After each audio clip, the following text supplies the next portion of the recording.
What's good, YouTube? It's your man Rage King back with another one. Yes, another upload to the channel. And before we get started, actually, if y'all would please go down there and hit that like button, hit that sub button, hit that share button, and hit that bell for notifications if you're new. Welcome to Rebel Rage TV. This is how we do Rage and Rebels. Crown up. And if you're new to the crew, welcome to the Rage and Rebel Revolution. Now let's vibe. And y'all, I'm not even gonna lie. Seeing this article right here written by IGN about eFootball 2022, man. To be honest with you, seeing this breaks my heart because for those that don't know or are new to the channel, Rage King is a huge sports game fan. I always have been. Those are the games I've grown up playing all kinds of games. But my favorite types of sports games, fighting games, and then I like my first-person shooters. You understand what I'm saying? That's just how I am. I'll play a RPG, I'll play an MMO. I have no problem playing with that, but those are just my top 3 favorite games. First-person shooters, fighting games, and sports games. You understand what I'm saying? In no particular order. And to see this, even though I don't necessarily play soccer games, or for people that are not in the U.S., I don't really play football games, but just seeing this right here breaks my heart. I'm not even gonna lie. What am I talking about? As you see right here on your screen, Konami's disastrous eFootball 2022 launch is a tragedy. This is not good. Now, before I even read this article, y'all already know, from my 2K fans out there to my Mortal Kombat 11 fans out there, even to the few MLB The Show fans I got out there, you understand what I'm saying? Seeing this kind of stuff right here, we already know broken release. Seeing broken releases, especially on sports games, is something. Seeing a broken release on any video game is always a tragedy, but especially in sports games, bro, that's just something I'm really not a fan of. I'm really not a fan of, all right? Now, right under the title says something that I made a video on a couple days ago. In an era of sports game monopolies, more competition is a good thing. So basically, even with this disastrous launch they got right here for eFootball, they're still making money. You understand what I'm saying?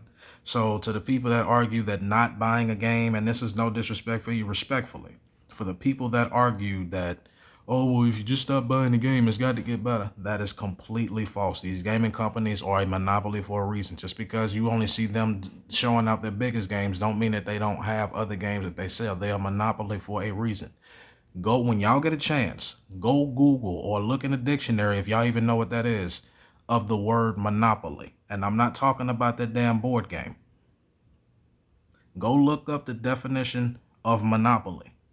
They don't just capitalize on one thing. They capitalize on as many things as they can and make themselves the only source for it. So you can sit there and say, oh, if you just stop buying Madden, they won't make it bad anymore. Complete crap. What other football game they got out there? Well, just don't buy 2K, and I'm living proof of it. Just don't buy 2K and they'll make it better. I tried that, and guess what? They still made their money. They didn't give a damn that I wasn't buying it. They didn't give a damn if anybody bought it, because like I said in the video, they gonna find somehow, some way to put that game on your system, and it's gonna get there. All right. They're a monopoly for a reason. Now, having said all that, let's get into the article. Who's ready for story time with Rage King, baby?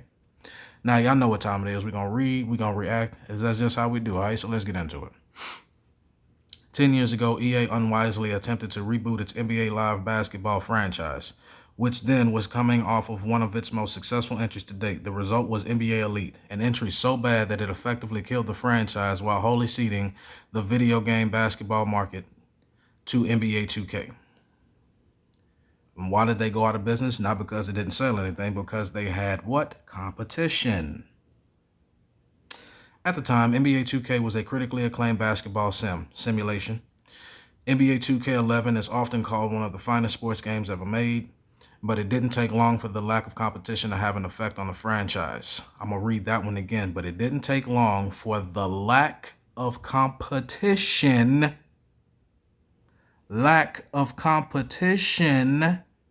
to have an effect on the franchise. These days, NBA 2K22's positives are buried beneath an avalanche of product placements and microtransactions. With no competition,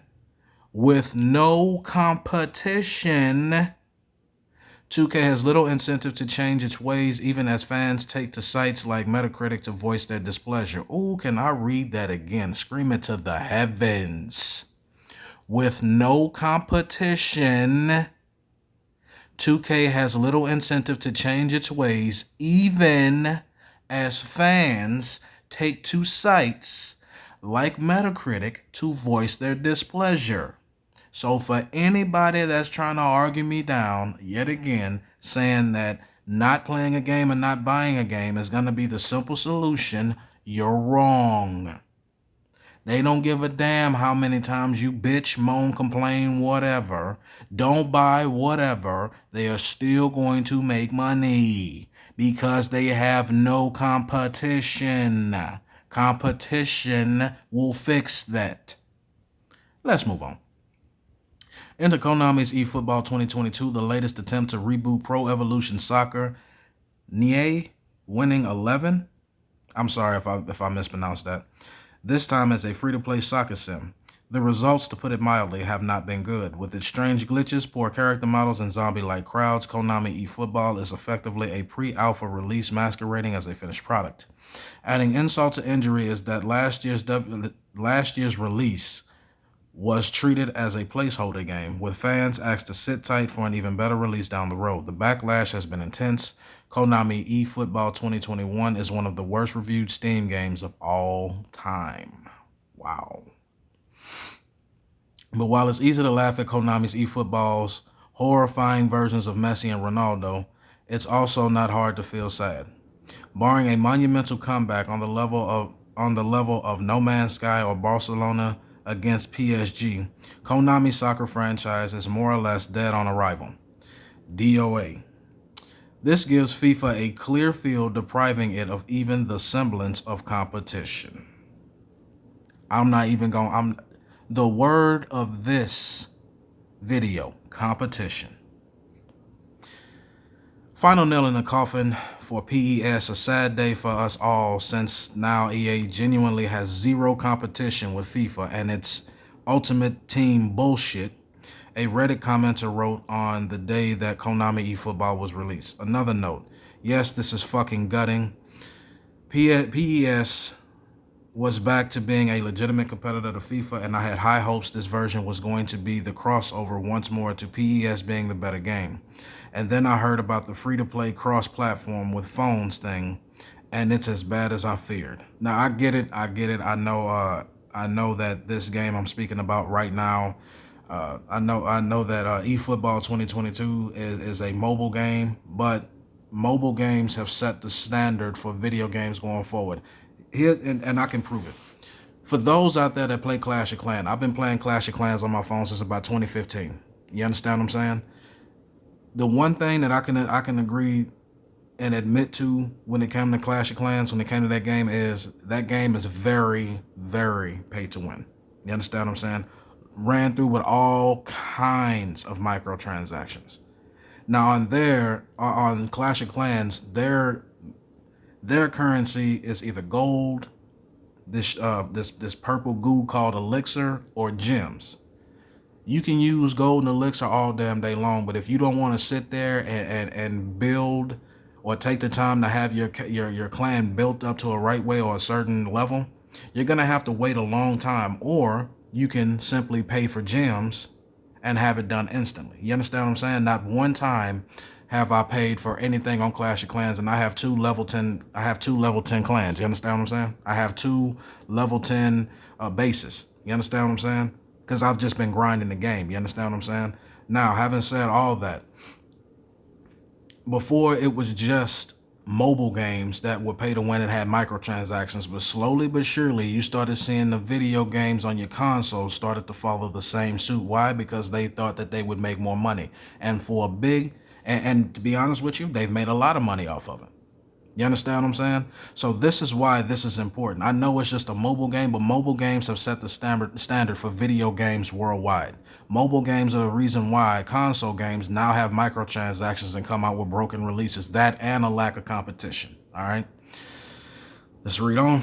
It's a grim landscape if you're a sports fan, a wasteland of incremental updates, glitchy gameplay, and heavily monetized game modes. To be fair, PES was poor competition even before the Konami eFootball debacle. The last truly gay PES game was arguably 2006's Pro Evolution Soccer 6. which saw release a few years before FIFA introduced Ultimate Team and became the juggernaut that it is today. Since then, PES and FIFA have largely gone in opposite directions, with FIFA becoming a true global mega franchise, while PES has regressed into a more of a regional competitor. In a separate thread, one Reddit commenter op- opened, I think that's a misprint, opened that FIFA's real competitor is Fortnite. Whose isn't nowadays? Shot FIFA into a new market, and it now competes with other major entertainment IPs built around sustained services. I'm sure the dev team still keeps an eye on PES for ideas and inspiration, but EA couldn't care less now about what PES does. Aside from annoyingly grabbing a license here or there, they wrote. Still, PES has had its moments. In recent years, PES has enjoyed a mini renaissance, buoyed by arguably superior gameplay and wider backlash against FIFA Ultimate Team. Its lack of licenses was offset by a robust user community that made it easy to download kits and logos that would replace the generic placeholders within the game. It was hardly enough to overtake FIFA, which ranked in somewhere in the neighborhood of $1 billion last year, but for those tired of EA's sweaty pace and loot box mechanics, it wasn't a bad alternative. With Konami eFootball 2022, though, it appears that Konami has squandered all of its hard-won momentum, as what might have been a big release has instead devolved into scores of derisive memes. Even if it doesn't end up being a death knell for the series, it's certainly a missed opportunity to generate some much needed excitement. I really do think that this motherfucker that wrote this article needs to go back to English class. Now here's a picture of what's supposed to be Ronaldo, I believe this is. To the left, that's him on FIFA. To the right, that's the PES eFootball game. Notice the big difference in graphics. The guy to the left actually looks like the guy, and the guy to the right, I have no idea what the fuck that even is. That is hideous. Then here's a picture of the crowd for FIFA. I'm gonna blow it up to let y'all take a look. Look how disgusting that look. That literally looks like World War Z come to a video game. Like, I'm not even like this is hard. Look at this bitch in the bottom on the green. What is that? That's like 4 or 5 faces mashed together. Look, these people are, bro, come on now. Come on now. And then y'all released the game looking like this? Come on now. Do better, man. Do better. Scroll down. In the short term, at least, this means that virtually none of the major sports sims have any competitor of note. MLB The Show, done videos on how bad that game can be. NBA 2K, I've literally built my channel off of that. Madden, only needed one video to talk about Madden. NHL and FIFA all dominate their respective sports. A far cry from the days when the sports market was filled with robust competitors like NFL 2K and MVP Baseball, which all need to make a return. Classic arcade sports games like NBA Jam and NFL Blitz are long gone and need to make a return here real soon, effectively replaced by microtransaction-driven mobile sports titles. It's a grim landscape if you are a sports fan, a wasteland of incremental updates, glitchy gameplay, and heavily monetized game modes. The tragedy of the Konami eFootball isn't necessarily that it had a chance to supplant FIFA but failed. It's that it's so emblematic of the state of sports games in general.